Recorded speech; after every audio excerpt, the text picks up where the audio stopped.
Tempo comum, 24ª semana, quarta-feira. Tema 6. Praticar o bem com a palavra. Pontos a meditar. 1. A palavra é um grande dom de Deus e não se deve empregá-la para o mal. 2. Imitar Cristo na sua conversa amável com todos. A nossa palavra deve enriquecer, animar, consolar. 3. Passar pela vida fazendo bem com a nossa conversação. Não falar nunca mal de ninguém. Pelo sinal da Santa Cruz, livrai-nos Deus nosso Senhor dos nossos inimigos. Em nome do Pai, do Filho e do Espírito Santo. Amém. Meu Senhor e meu Deus, creio firmemente que estás aqui, que me vês, que me ouves. Adoro-te com profunda reverência. Peço-te perdão dos meus pecados e graça para fazer com fruto este tempo de oração. Minha Mãe Imaculada, São José, meu Pai e Senhor, meu anjo da guarda, intercedei por mim.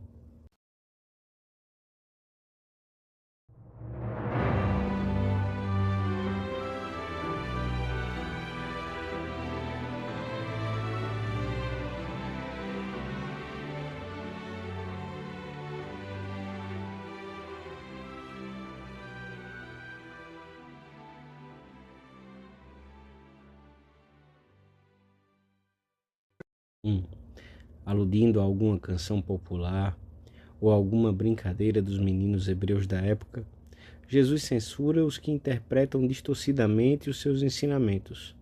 A falta de lógica das desculpas que apresentam são semelhantes a esses garotos que estão sentados na praça e que gritam uns para os outros dizendo: tocamos flauta para vós e não dançastes, entoamos lamentações e não chorastes.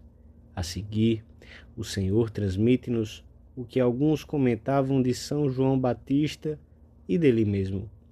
Porque veio João Batista, que não come pão nem bebe vinho, e dizeis: está possuído pelo demônio. Veio o Filho do Homem, que come e bebe, e dizeis: eis um glutão e bebedor de vinho, amigo dos publicanos e dos pecadores. O jejum de João é interpretado como obra do demônio, e a Jesus, por sua vez, chamam-no glutão. São Lucas não tem reparo algum em mencionar as acusações levantadas contra o Mestre.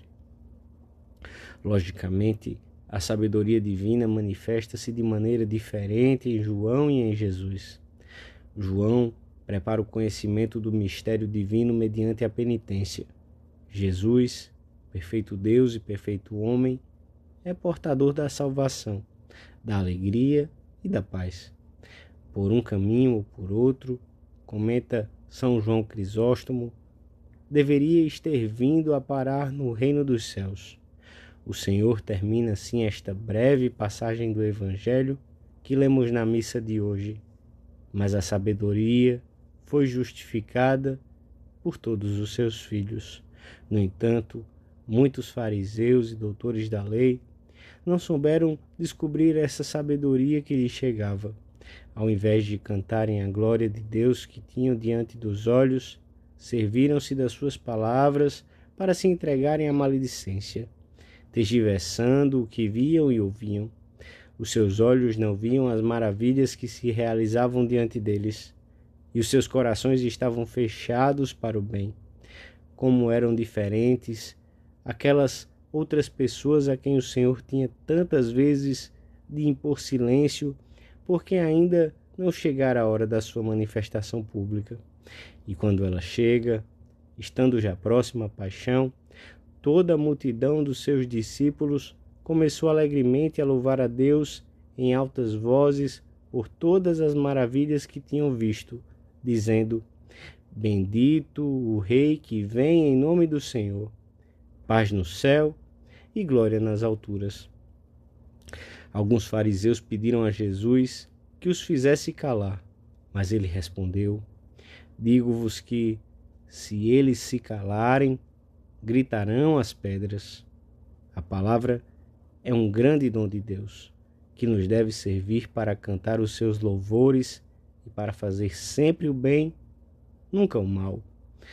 Acostuma-te a falar cordialmente de tudo e de todos, em particular de todos os que trabalham no serviço de Deus. E quando não for possível, cala-te. Também os comentários bruscos ou levianos podem beirar a murmuração ou a difamação. 2. Jesus gostava de conversar com seus discípulos. São João relata-nos no seu evangelho as suas confidências na última ceia. Conversava enquanto se dirigia para outra cidade, aquelas longas caminhadas do Senhor, enquanto passeava debaixo dos pórticos do templo, conversava nas casas, com as pessoas que estavam ao seu redor, como Maria sentada aos seus pés, ou como João, que reclinou a cabeça sobre o peito de Jesus. Nunca se recusou a falar com os que se aproximavam dele, nas mais diversas circunstâncias de cultura do seu interlocutor ou de tempo. Nicodemos, a mulher samaritana que fora buscar a água ao poço da cidade, um ladrão que lhe fala quando a sua dor era mais forte, comunicava-se com todos e todos saíam reconfortados das palavras que trocavam com ele. A palavra, dádiva de Deus ao homem, deve servir-nos para fazer o bem, para consolar os que sofrem, para ensinar os que não sabem, para corrigir amavelmente os que erram, para fortalecer os fracos, tendo em conta que, como diz a Sagrada Escritura, a língua do sábio cura as feridas, para levantar amavelmente os que caíram, como Jesus faz constantemente. Mostraremos o caminho a muitos que andam perdidos pela vida.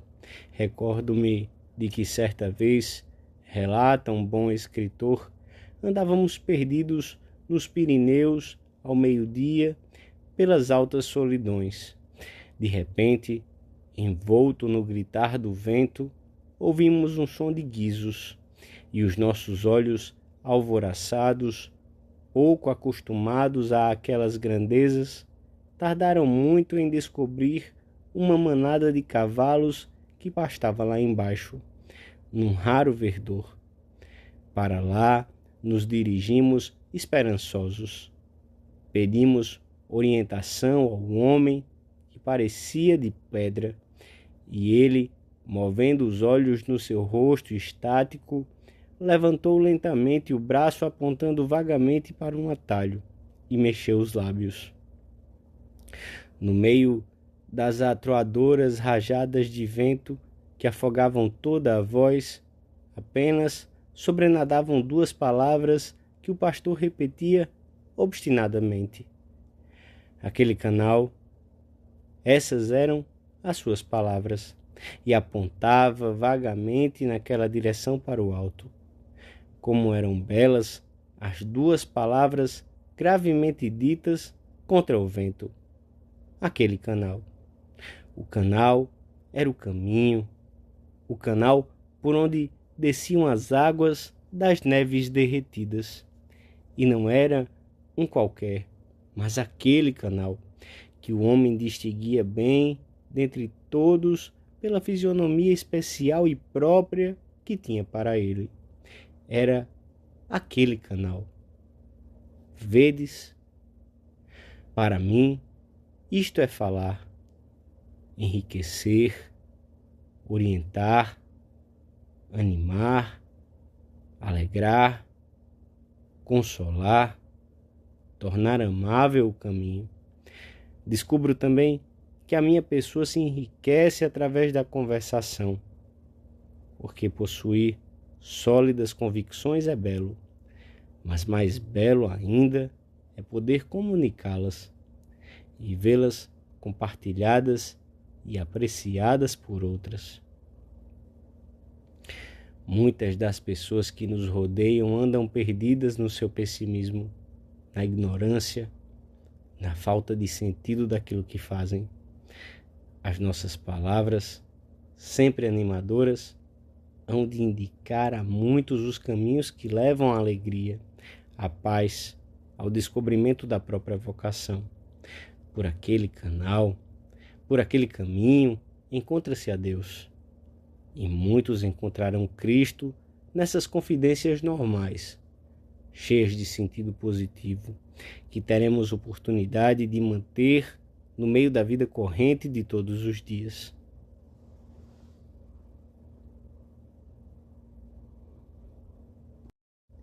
Três. A palavra é um dos dons mais preciosos que o homem recebeu de Deus. Dádiva belíssima para manifestar altos pensamentos de amor e de amizade ao Senhor e às suas criaturas. Não podemos utilizá-la de modo frívolo, vazio ou inconsiderado, como acontece quando nos deixamos levar pela loquacidade, e menos ainda para com ela faltar a verdade ou a caridade, pois a língua, como afirma o apóstolo Tiago, pode converter-se no mundo de iniquidade, causando muito mal ao nosso redor, discussões estéreis, ironias, zombarias, maledicência, calúnias. Quanto amor desfeito, quanto amizade perdida, porque não se soube calar a tempo. Como Jesus tinha em alta estima a palavra e a conversação, eu vos digo que de qualquer palavra ociosa que disserem os homens, prestarão contas dela no dia do juízo. Palavra ociosa é aquela que não aproveita nem ao que a pronuncia, nem ao que a escuta, e que provém de um interior vazio e empobrecido. Essa maneira descontrolada de falar, esses modos de expandir-se dificilmente compatíveis com uma pessoa que procura agir sempre na presença de Deus, costumam ser sintoma de tibieza, de falta de conteúdo interior. Um homem bom tira coisas boas do bom tesouro do seu coração, e o homem mau tira coisas más do seu mau tesouro. Dessas conversas, nas quais se podia ter feito o bem e não se fez, o Senhor pedirá contas, depois de ver em que se empregam por completo. Muitas vidas, língua, com todas as suas consequências, parece-me mais necessário e mais amável o silêncio, e compreendo muito bem que peças contas, Senhor, da palavra ociosa, da conversa vã e superficial à murmuração, ao mexerico, à intriga, à insídia ou à calúnia, costuma haver um caminho muito curto. É difícil controlar a língua se não há um esforço por estar na presença de Deus. De um cristão que quer seguir Cristo, deveria poder-se dizer que em nenhuma circunstância o ouviram falar mal de ninguém. Pelo contrário, deveria poder-se dizer que passou pela vida como Cristo, fazendo bem, igualmente com a palavra, com a conversa amável e cheia de interesse pelos outros. Uma simples saudação a um conhecido por quem passamos deveria levar-lhe o bem, deixá-lo mais bem disposto, mais risonho. Recorramos ao nosso anjo da guarda antes de começarmos a conversar com alguém. Ele saberá ajudar-nos a não dizer nenhuma palavra ociosa. Se tivesses presente o teu anjo da guarda e os do teu próximo, evitarias muitas tolices que deslizam na tua conversa. E então as nossas conversas, por mais intranscendentes que sejam, serão um instrumento para uma semente de alegria e de paz. Dou-te graças, meu Deus, pelos bons propósitos, afetos e inspirações que me comunicaste nesta meditação. Peço-te ajuda para os pôr em prática. Minha Mãe Imaculada, São José, meu Pai, Senhor, meu anjo da guarda, intercedei por mim.